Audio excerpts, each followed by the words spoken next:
from New York, Late Night Show with Mike Siddiqui.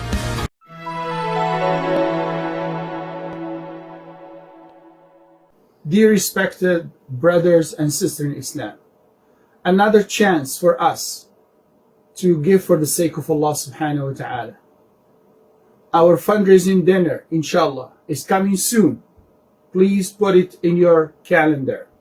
It's going to be on Saturday, April the 3rd, between 5 p.m. and 7:30 p.m. inshallah. Our beautiful speakers, our dear respected brother Siraj Wahaj and brother Abdullah Idris, they will be with us. And I am sure all of you, you're going to be with us.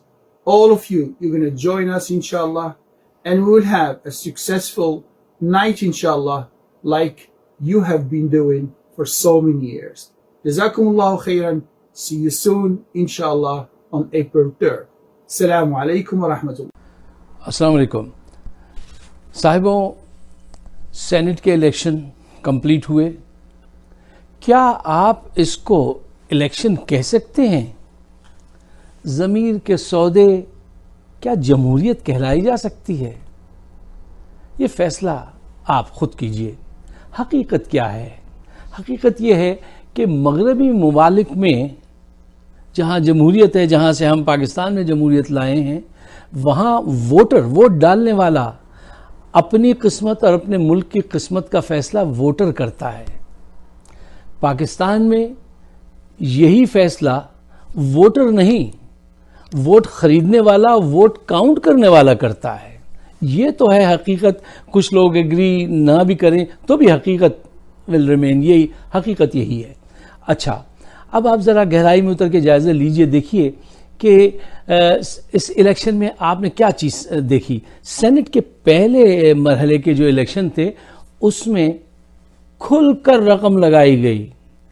पूरी दुनिया ने देखा, किसी की तरफ से एक ज़रा सी 5 मिनट की शर्मिंदगी तक नहीं देखी गई किसी पॉलिटिशियन की तरफ से कि शर्म आई। और पूरी दुनिया ने मंजर देखा है और अपने तबसरे लिखे हैं कि ये गैंगस्टर की कंट्री है ये मुल्क जो है, ठीक है ना। पूरी दुनिया ने देखा है कि यहाँ पे गैंग्स चलते हैं, गैंग्स हुकूमत करते हैं। किसी एक को शर्म नहीं आई। क्यों? उन्होंने खुल के रकम लगाई। और वो रकम, इस पर हम डिस्कस पहले कर चुके हैं, क्यों लगाते हैं, किसके कहने पे लगाते हैं। 50-50 करोड़ रुपया कोई आम रकम तो नहीं है, ये क्यों देते हैं, इसमें ताकतें, बैनुल अक़वामी ताकतें और ख़ुद ये क्यों शामिल हैं, ये सारे हम डिस्कस कर चुके हैं। अब उसके बाद क्या हुआ, आपने देखा कि इलेक्शन कमीशन ने जब उसको ऑडियो और वीडियो सबूत भी दे दिए गए, उसने फिर भी कोई एक्शन नहीं लिया। उसने वही फैसला किया जो नवाज शरीफ लंदन से बैठ के चाहते थे। तो ये मुल्क जो है वाक़तन गैंग की शक्ल में ही चल रहा है। अब अगर कोई बाहर का न्यूज़पेपर ऐसा लिख दे तो वो गलत थोड़ी लिखता है, हमें बुरा लगेगा, वो दूसरी बात है। अच्छा, अब ये सेकंड मरहले के जो इलेक्शन हुए हैं उसमें क्या हुआ है, इसमें पैसे नहीं चले हैं, पैसे नहीं दिए गए किसी को, लेकिन इस पे रियासती इदारों की पब्लिक रिलेशनिंग और ख़ुद सादिक संजरानी जो हैं वो बहुत स्ट्रॉन्ग कैंडिडेट थे, क्योंकि वो पहले भी रह चुके हैं चेयरमैन। और उन्होंने अपनी जब वो चेयरमैन थे तो बहुत लोगों के काम कराए। कोई भी आदमी उनसे काम को कहे तो वो आदमी मना नहीं करता और बहुत दिल से काम करता है। बहुत खुश अखलाक, बहुत उम्दा उसकी रिलेशनशिप है सादिक संजरानी की। एक बहुत बड़ा इन्फ्लुएंस होता है और वो हंसता मुस्कुराता आदमी है। ये जो आपके पहले साहब जो हारित हफीज़ शेख, इनकी ना तो कोई पब्लिक रिलेशनिंग थी पाकिस्तान में, हत्ता कि इनका चेहरा कभी मुस्कुराने तक का मोहताज नहीं होता था कि ये आदमी मुस्कुरा दे। तो बताइए ऐसा आदमी कैसे जीतता। और फिर उसके ऊपर बड़े बड़े घोड़े दौड़ रहे थे, आसिफ जरदारी और नवाज शरीफ के, और रकमें लग रही थी। तो फैसला तो यही होना है। अच्छा, अब आइए कि अब होगा क्या। क्या इसके बाद, कुछ मासूम लोग पूछ रहे थे, सोच रहे हैं, क्या इसके बाद अब हुकूमत कानून साजी कर सकेगी? नहीं, हुकूमत कोई कानून साजी नहीं कर सकेगी। क्यों नहीं कर सकेगी? उसकी वजह यह है कि देखिए, नेशनल असम्बली हो या सेनेट हो, हुकूमत को जो मेजॉरिटी है वो बहुत थिन है, कोई बड़ी मेजॉरिटी तो हासिल है नहीं उनको, तो वो क्या होगा कि उनके कोई भी कानून पास करवाना आसान नहीं होगा, बहुत धींगा मस्ती होगी, और अगर हो जाए तो बहुत अच्छा है। कुछ छोटे मोटे कानून पास हो जाएंगे, उनको नुकसान पहुंचाने वाले कवानीन, मनी लॉन्ड्रिंग और इसमें वो बहुत ज़्यादा रोड़े अटकाएंगे, ये बात अभी से तय है। अच्छा, दूसरी बात ये है कि अब पीडीएम का रिएक्शन क्या होगा, ये बहुत अहम बात है। इस पे मैं चाहता हूं कि मैं ज़रा हम गहराई में उतर के तफसील से इस बात का जायज़ा लें। मैं अर्ज़ करना चाहता हूं आपसे जी, तो मैं आपसे अर्ज़ कर रहा था कि देखिए, अब पीडीएम का मेन ऑब्जेक्ट जो होगा वो ये होगा कि वो 2.5 साल तक हुकूमत को ज़हनी तौर से परेशान रखे और मसरूफ़ रखे। अब वो काम करेंगे तहरीक अदम एतमाद पर भी, वो काम करेंगे धरने पे भी, वो काम करेंगे मुजाहिरों पे भी, वो जाएंगे अदालत में भी, वो हर तरीके से उनकी अब एक एफर्ट होगी। वो एफर्ट ये होगी कि किसी तरीके से हुकूमत कोई बड़ा काम ना कर सके। क्यों?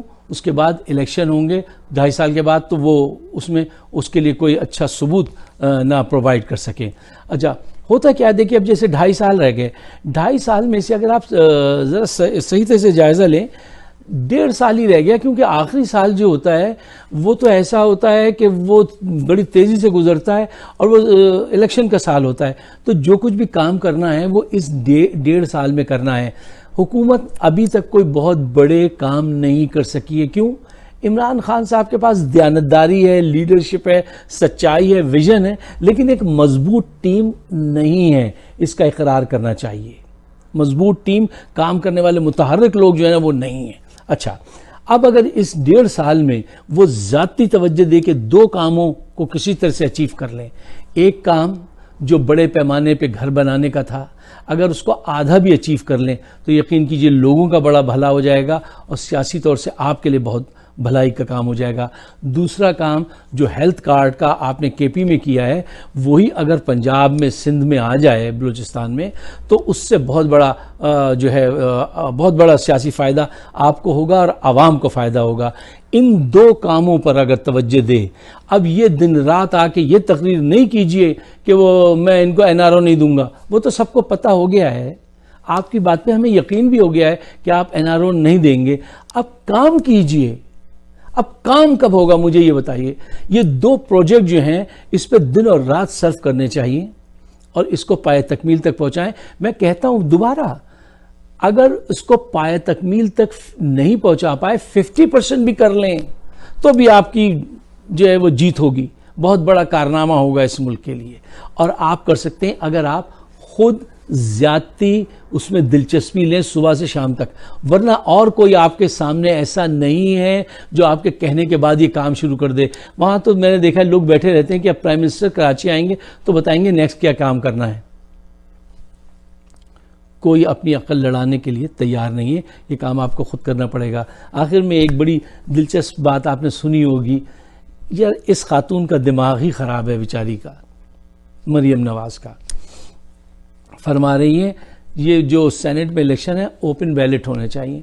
अभी चंद दिन पहले आप दलीलें दे रही थी नहीं इसको जो है वो खुफिया राय दही से होना चाहिए, हैं सीक्रेट बैलेट होना चाहिए, और अब आप फरमा रही हैं कि नहीं इसको जो है वो ओपन होना चाहिए। आपका मफाद उस वक़्त चूँकि ख़रीदारी चल रही थी, पैसे दिए जा रहे थे, तो उसमें था, खुफिया राय दही में था। अब आपका मफाद जो है वो इसमें है। तो देखिए, कौम को आप बुद्धू मत समझें, ये आप बुद्धू समझना छोड़ दें, क्योंकि अब आपकी तस्वीर बनती जा रही है कि आप कितनी बड़ी बुद्धू हैं और ये क्या आपकी डायरेक्शन क्या है। एक आखिरी बात जो अब वो कहने लगी हैं, मैं पंजाब की बेटी हूँ, पंजाब के हुकूक पे तो बात करूँगी। देखिए, ड्रामा मत कीजिए। पंजाब के लिए आपने क्या किया है?